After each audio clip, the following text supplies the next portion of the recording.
우리가 한 달 좀 더 됐죠. 욥기 말씀을 이렇게 본 지가 더 된 것 같은데 다시 오늘 욥기 말씀을 통해서 하나님께서 우리에게 주신 은혜들을 생각을 해봤으면 좋겠습니다. 욥에 대한 평가는 누차 이야기하지만 온전하고 정직해서 하나님을 경외하고 악에서 떠난 인물이다 라고 이야기를 합니다.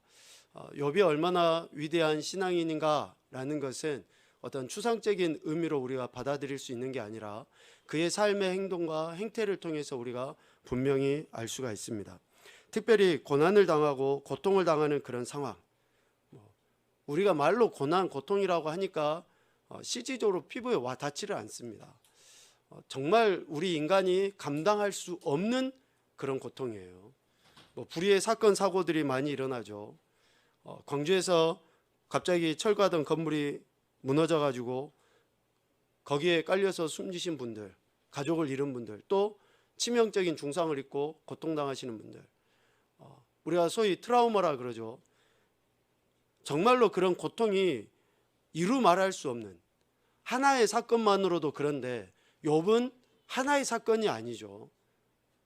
엄청난 그런 고통과 고난이 있음에도 불구하고 욥은 하나님 앞에 이런 태도를 취했다라는 것이죠. 여기에서 온전하고 정직하다라는 그런 말은 하나님과 같이 되어라 라는 그런 이야기가 아닙니다. 우리가 잠언의 말씀을 읽을 때도 묵상할 때도 같이 은혜를 나눴지만 온전하고 정직하신 분은 오직 하나님 한 분뿐이십니다. 100%예요. 그분만은 0.001%의 결핍이나 부족함이 없으신 분이 온전하시고 정직하신 하나님이십니다. 그런데 그분이 오늘 우리에게 온전하고 정직해라, 또 욥에 대해 온전하다, 정직하다라고 말할 때 하나님과 똑같다라고 말씀하시고 평가하시는 게 아니에요. 우리 인간에게 있어서 온전과 정직은 이렇게 설명하면 쉽습니다. 날마다 성장과 성숙을 이루어가야 된다. 오늘 우리가 예수 그리스도를 닮아서 그분을 본받는 삶을 지속적으로 어떤 상황, 환경, 형편이 있었는지 그런 삶을 추구하는 삶을 살아야 된다라고 우리에게 말씀하시고 있는 겁니다. 욥 역시 하나님께서 그에 대해 온전하다, 정직하다라고 평가하실 때에 욥이 하나님과 똑같아서 그런 게 아니에요. 욥이 행동 보였던 태도를 보면 하나님이 그래서 욥에게 이런 평가를 하셨구나라고 알 수 있는데요. 욥기 1장 5절 말씀에 보면 욥의 행동이 이러했다라고 가르쳐주고 있습니다. 우리 한번 읽어보겠습니다. 시작.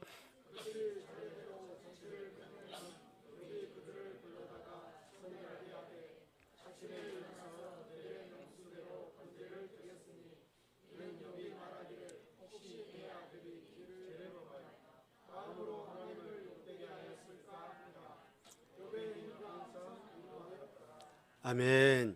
욥의 행동이 어떠했는지 분명히 말씀해 주고 있죠. 자녀들이 살아생전에 이렇게 잔치도 베풀고 같이 어울려서 놀고 그냥 오늘 우리의 삶대로 표현하면 일상의 삶을 이렇게 살아갈 때에 부지불식간에라도 우리가 죄를 범할 수 있는 것이죠. 생각으로, 말로, 행동으로 여러 모습들로 죄를 범할 수 있는 거예요. 그러할 때에 욥은 자기 자신뿐만이 아니라 자녀들을 성결하게 하기 위해서 아침마다 하나님 앞에 번제를 드린 거죠. 그러면서 내 아들들이 죄를 범하여 마음으로 하나님을 욕되게 하였을까 하는 그 생각에 하나님 앞에 제물을 잡아다가 각을 뜨고 태워서 각각의 모습으로 하나님 앞에 제사를 드린 거예요. 이러한 모습과 이러한 행태가 하루, 이틀, 한 번, 두 번이 아니라는 거죠. 5절 말미에 욥의 행위가 항상 이러하였다라고요. 항상 이러하였다. 항상 이러하였다라는 그런 말은 규칙적으로 하나님께 대한 회개의 삶을 살았다라는 거예요. 한번 충동적으로 아니에요. 지속적입니다. 그냥 마음에 어떤 감동이 되면 하고 되지 않으면 안 하고가 아니에요. 내가 생각하지 못한 그런 상황에 하나님 앞에 죄를 범한 것이 있는지, 우리 자녀들이 혹시 하나님 앞에 그런 모습은 없는지 늘 살피면서 항상 하나님 앞에 회개하고 예배하고 제사하고 하나님 앞에 가까이 나가는 삶을 항상, 그것도 일생 동안 그렇게 욥이 행했더라 라고 지금 하나님은 말씀하고 있습니다. 이러한 욥의 행동, 이러한 태도가 어떻습니까? 하나님 앞에서 이러한 칭찬, 즉 온전하고 정직하다라고 칭찬 들을 만한 그러한 욥의 태도고 행동이다라는 것이죠. 그래서 우리는 지난 시간까지도 욥에 대해서 이야기할 때 욥이 범사에 하나님의 주권을 인정하는 자다라고 그렇게 우리가 같이 말씀을 나눴습니다. 여러분, 범사예요, 범사. 범사는 진짜 모든 것을 다 포함합니다. 소위 우리가 말하는 그러한 하나님의 주권을 인정하는 것은 뭡니까? 잘 될 때예요. 뭔가 잘 풀어질 때예요. 형통한 거예요. 명예를 얻을 때고, 뭔가 좋아지면 그것은 하나님의 주권이라고 인정하는데, 혹시 고통이 있고 고난이 있고 애매한 문제들 가운데 내가 휘말리게 되면은 그때는 하나님의 주권을 인정하지 못하고 불쑥 내 감정이 표출되어져 버리는 그러한 우리들의 모습을 보게 되는 거죠. 그러나 욥은 진짜 범사에 이렇게 하나님의 주권을 인정하는 자로서의 삶을 살았다라는 것이죠. 여러분, 오늘 우리도 욥처럼 이렇게 범사에 하나님의 주권을 인정하는 자가 되어야 될 줄로 믿습니다.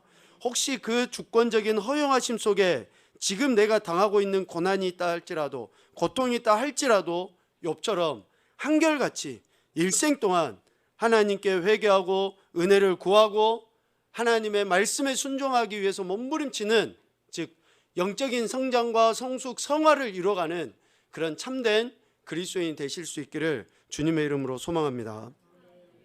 오늘 우리가 읽은 본문 11장의 이 전체적인 말씀도 욥이 하나님 앞에 어떤 태도를 취했는지를 소발이라는 친구의 이야기를 통해서 간접적으로 다시 한번 우리에게 교훈을 주기에 충분한 말씀이다 라고 할 수 있습니다.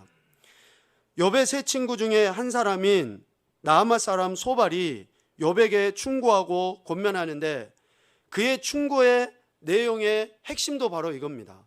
앞서서 엘리바스나 빌닷이 이야기했던 것과 같이 하나님의 공의를 바탕으로 한 충고의 이야기를 하고 있어요. 그러니까 한마디로 이야기해서, 야, 너 정직하게 행해야 된다. 네가 정직하지 않아서 지금 이런 고통이 있는 거야 라고 이야기를 하는 거예요. 그들이 가지고 있었던 사상, 즉 인과응보의 사상을 가지고 있기 때문에 욥이 당하는 그런 고통과 고난을 보면서 뭐의 결과라고 생각하는 겁니까? 죄의 결과라고 생각하는 거예요. 죄의 결과. 죄의 결과로 말미암아 너가 도저히 말로 할 수 없는 이런 고통과 고난을 당하는 거야 라며 너가 정직하게 행해야 돼, 온전해야 돼 라고 그들이, 즉 오늘 소발이 욥에게 충고하는 것이죠. 그래서 11장 20절 말씀에 보면 소발이 이런 이야기를 합니다. 그러나 악한 자들은 눈이 어두워서 도망할 곳을 찾지 못하리니 그들의 희망은 숨을 거두는 것이니라. 악인들이 아무리 소망을 갖고 희망을 말한다고 한들 악인이기 때문에 그들의 숨은, 그들의 목숨은, 그들의 희망과 소망은 거두어지고 없어지고 하나님의 심판으로 인해서 끊어지게 돼 있다 라고 이야기를 하는 거예요. 여러분, 아멘입니까? 네, 아멘이에요. 네, 당연해요. 이거는 인과응보의 사상에 의해서 오늘 살아가는 저와 여러분에게 있어서 이 말씀은 너무나 분명히 아멘으로 받아들일 수밖에 없는 말씀임에 틀림이 없습니다. 이러한 인과응보의 사상을 가지고 있기 때문에 욥이 당하는 고난을 보면서 욥이 죄가 없으면, 욥 네가 죄를 짓지 않았으면 어떻게 이러한 고통과 고난을 당하겠느냐라고 이야기를 하는 것이죠. 그래서 소발은 욥에게 대해 이렇게 이야기합니다. 4절 말씀에 네 말에 의하면, 소발이 말이에요. 욥에게 하는 말이죠. 네 말에 의하면, 욥이 그렇게 표현한 거죠. 내 돈은 정결하고 나는 주께서 보시기에 깨끗하다. 욥이 이렇게 지금 엘리바스나 빌닷과의 대화를 통해서 자신의 의로움과 자신의 깨끗함을 드러낸 것에 대해 야, 네가 어떻게 그런 말 할 수 있어? 사람이 어떻게 하나님 앞에 죄 없는 사람이 어디냐? 네가 죄 없다고 하는 것이 맞냐? 라고 지금 욥에게 이렇게 이야기를 하는 거죠. 그러면서 소발은 욥 네가 범한 죄가 무엇인지 내가 가르쳐 줄게 하면서 지금 욥의 죄를 지적을 해주고 있어요. 자, 우리 전제는 이겁니다. 인과응보의 사상을 가지고 지금 욥의 세 친구는 이야기를 하고 있어요. 그러나 계속 서론적으로 이야기했던 것처럼 욥이 당하는 고통과 고난은 하나님의 주권적인 허용하심 속에서 이루어진 고통이라는 것을 반드시 기억을 하고 이 말씀의 의미들을 우리가 생각을 해봐야 됩니다. 욥의 세 친구는 죄의 결과로 고통이 오는 것이다 라고 보기 때문에 오늘 소발은 욥이 범한 죄를 찾아내서 지금 지적을 하고 있는 거예요. 그 첫 번째가 2절 말씀을 통해서 보면 욥이 입술로 범죄한 것에 대해서 지적을 합니다. 말이 많으니 어찌 대답이 없으랴. 말이 많은 사람이 어찌 의롭다함을 얻겠느냐. 그러니까 말을 많이 하면 할수록 계속 어때요?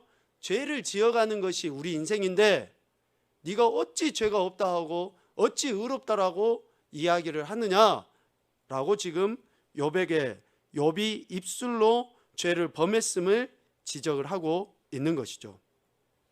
실질적으로 욥의 세 친구들이 욥의 이야기를 들으면 좀 받아들일 수 없을 만한 그런 표현들이 될 수 있습니다. 욥이 고난을 당할 때 제일 먼저 했던 게 뭡니까? 3장에 자신의 생일을 저주해요. 창조주 하나님 앞에 피조물인 인생, 또 하나님의 주권적으로 이루어지는 우리 삶의 모든 여정 속에서 당하는 이런 모든 것들에 대해 불평하고 원망하고 심지어는 어때요? 차라리 내가 죽었으면 좋겠다라고까지 했던 그 욥의 말에 대해 욥의 세 친구 그중에 소발은 욥이 이처럼 입술로 범죄했다라고 이야기를 하는 거예요. 그리고 6장 이하에 계속 욥이 했던 내용을 그들은 어떻게 듣습니까? 욥이 나는 의로운 자야, 나는 죄가 없어 라고 말하는 것으로 계속 그들은 받아들였다라는 것이죠.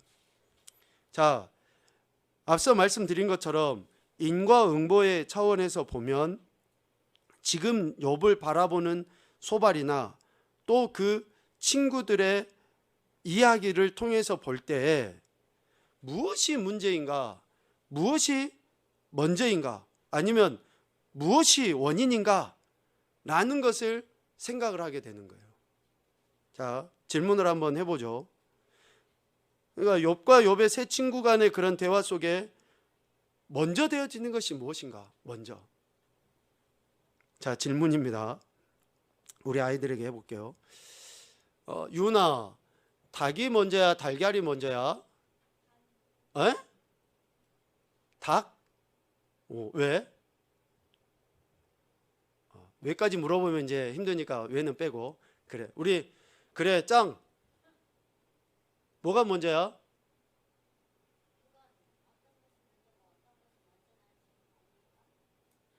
그러니까 그것만 대답해. 닭이 먼저인지 달걀이 먼저인지만. 뭐가 먼저야? 야, 손 들었으면 빨리 대답을 해줘야지. 내가 궁금하지 않지.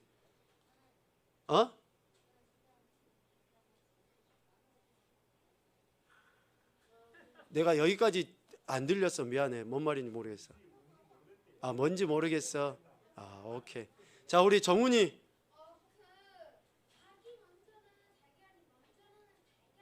달걀? 그럼 달걀은 어디서 나왔어?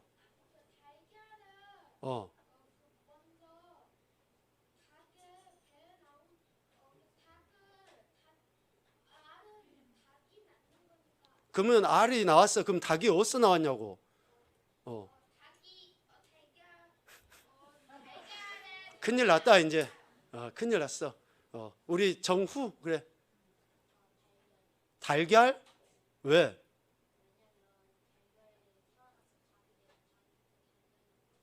이게 달걀은 어디서 나왔냐고 그러면? 어? 그러니까 그 계란은 또 어디서 나왔냐고? 어? 그래. 정답은 그건데. 자, 정훈아 이제 거기까지만 하자. 자, 우리 그냥 계속 그 생각하면은 그냥 우리 잠 못 자고 늙는다, 늙어. 창세기에 보면 다섯째 날에 하나님께서 각종 새들을 만드셨어요. 닭은 조류입니다. 예, 만드셨어요, 하나님이. 그러니까 우리 믿는 사람들은 닭이 먼저입니다. 예, 닭이 먼저예요, 틀림없이. 닭을 하나님께서 만드셔서 알을 낳게 하시고 그것이 부화해서 또 그것이 치킨이 돼서 우리가 먹는 거예요. 예, 그 치킨을 우리가 맛있게 이렇게 먹지만 하여튼 닭이 먼저죠. 예, 시험 들 거 없이 하여튼 그래요. 자, 오늘 욥이나 욥의 세 친구, 특별히 소발의 이 관점을 보면 인과응보가 맞아요. 오늘 우리도 그렇습니다. 그런데 무엇이 먼저인가라는 것에 대해서 관점이 다르기 때문에 지금 욥과 욥의 세 친구가 대화하는 동안에 계속 갈등이 일어나는 거예요. 욥의 관점은 어때요? 내가 고통과 고난과 말로 할 수 없는 이런 시련과 연단을 당하니 내가 하나님 앞에 호소하고 한탄하고 하는 것이다 라고 이야기를 하는 것이고, 욥의 세 친구는 욥 네가 죄를 범해서 하나님께 이렇게 고통당하는 것이다 라고 이야기를 하는 거예요. 이해되시죠? 관점의 차이인 거예요. 관점의 차이. 실질적으로 부부싸움도 마찬가지입니다. 똑같은 거예요. 그런데 관점이 다르니까 싸움이 일어나고 그 싸움은 언제 끝나죠? 한 사람이 죽어야지 끝나요. 살아생전은 계속 그게 이루어질 수밖에 없어요.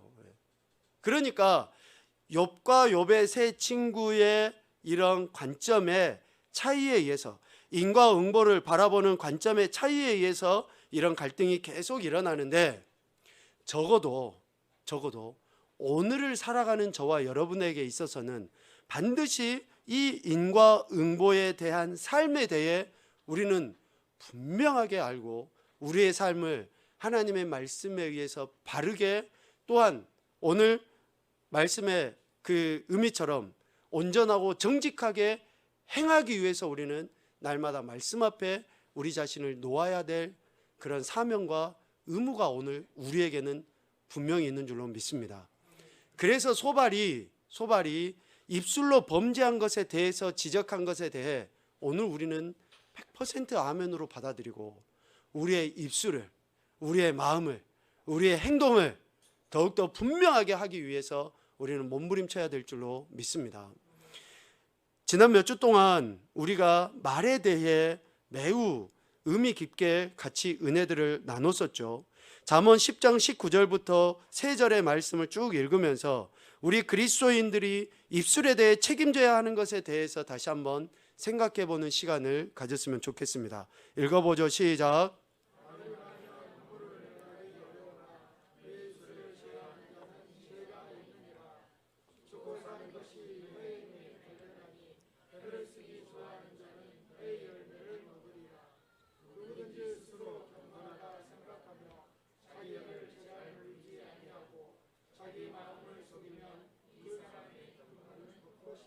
아멘.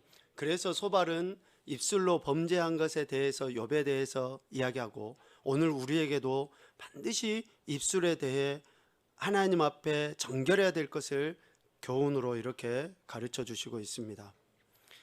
관점이 다른 차원에서 욥을 볼 때에 소발은 두 번째로 욥의 이런 행동을 지적을 합니다.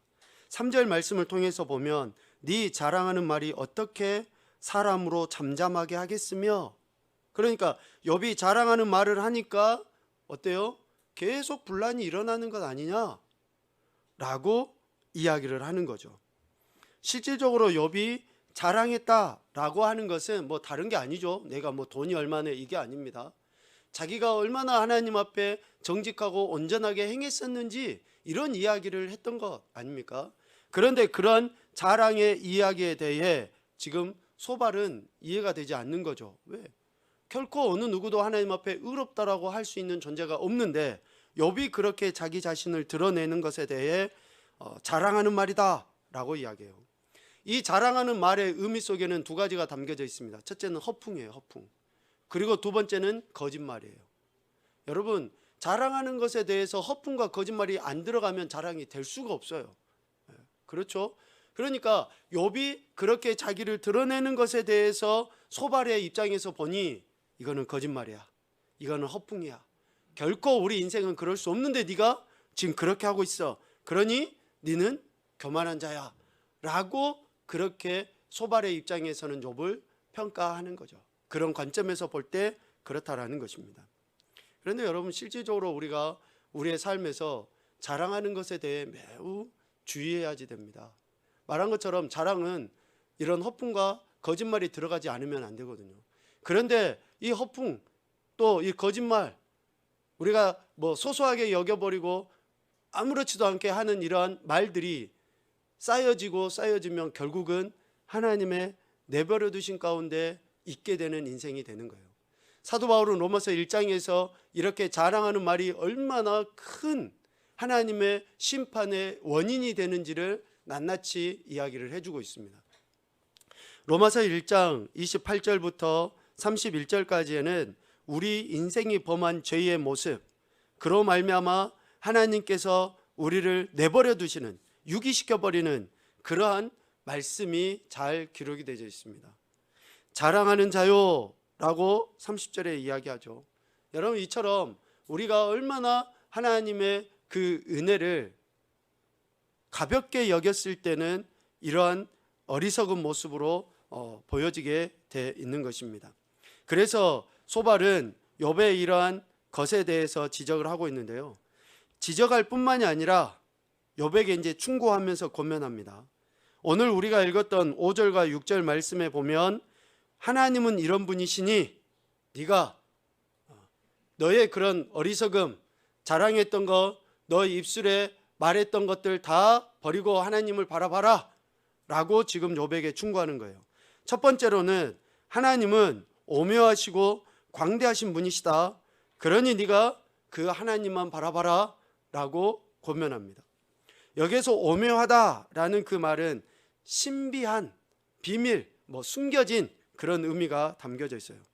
그러니까 하나님에 대해 우리 인생은 완전히 알 수 없어요.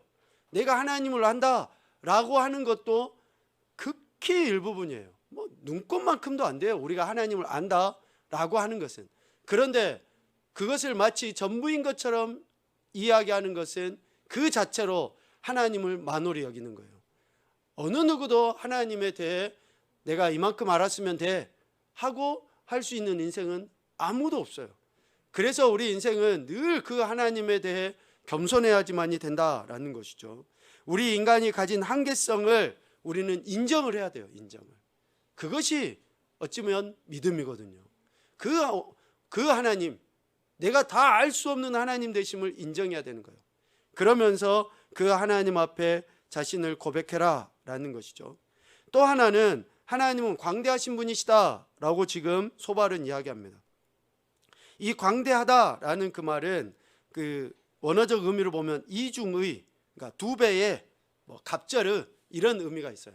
그러니까 충만하신 분이죠. 충만하신 분. 그 충만하신 하나님께 욥 너의 모든 삶을 내어 맡겨라 라고 지금 소발은 권면하고 있는 것이죠. 그래서 이 두 가지 표현을 통해서 보면 하나님의 지혜와 지식에 대해 우리 인간으로서는 도저히 하나님을 알 수 없는 분이시므로 더욱더 그 하나님 앞에 겸손하게 은혜를 구하고 지혜를 구하는 삶을 살아라 라고 그렇게 충고하고 있는 것이죠. 다윗은 이러한 말씀을 통해서 우리에게도 도전을 주고 있습니다. 시편 40편 5절입니다. 같이 읽겠습니다. 여호와 나의 하나님이여, 주께서 행하신 기적이 많고 우리를 향하신 주의 생각도 많아 누구도 주와 견질 수가 없나이다. 내가 널리 알려 하고자 하나 너무 많아 그 수를 셀 수도 없나이다. 아멘. 여러분, 다윗이 하나님 앞에 이렇게 고백했으면 오늘 우리는 더더더 고백을 해야죠.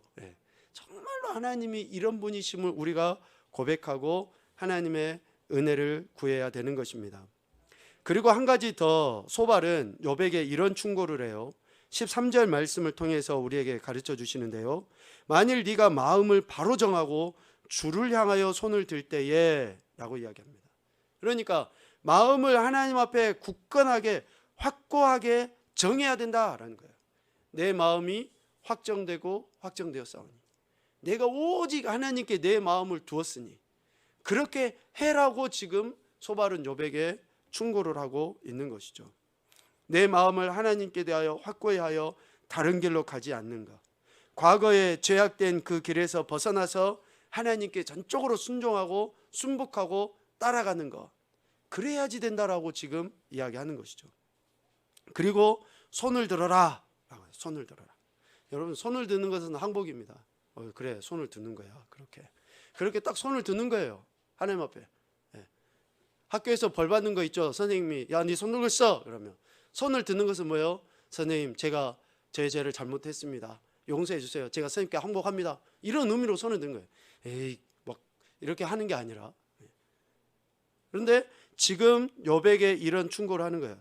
과거에 죄악된 길에서 떠나 이제 하나님의 도우심을 구하고 하나님 앞에 간청하는 그런 삶을 살아라 라고 지금 이야기하는 거예요. 자, 여러분, 계속 이야기하는 거지만 욥이 당하는 그런 고난과 약간은 거리가 있는 것 같지만, 즉 관점이 다르기 때문에 거리가 있는 것 같지만, 오늘 소발이 욥에게 했던 이 충고의 말씀은 진짜 오늘을 살아가는 저와 여러분에게는 매우 유익한 교훈이 되는 말씀임에 틀림이 없는 줄로 믿습니다. 우리가 하나님의 오묘하심과 광대하심을 알고 그 하나님 앞에 내 마음을 다하고 내가 절대적으로 그분 앞에 항복하고 순복하는 것이야말로 진정 우리의 인생이 하나님이 기뻐하시는 거룩함, 즉 영적인 성장과 성장, 성화를 이루어가는 그런 참된 그리스도인의 삶이 될 줄로 믿습니다. 그래서 오늘 우리는 마지막으로 시편 28편 2절과 같이 하나님의 은혜를 겸손하게 구하는 자로서의 삶을 매 순간순간 살아가야 되는 것입니다. 이 말씀을 읽으면서 우리 같이 다짐하고 결단했으면 좋겠습니다. 같이 보죠. 내가 주의 지성소를 향하여 나의 손을 들고 주께 부르짖을 때에 나의 간구하는 소리를 들으소서. 아멘.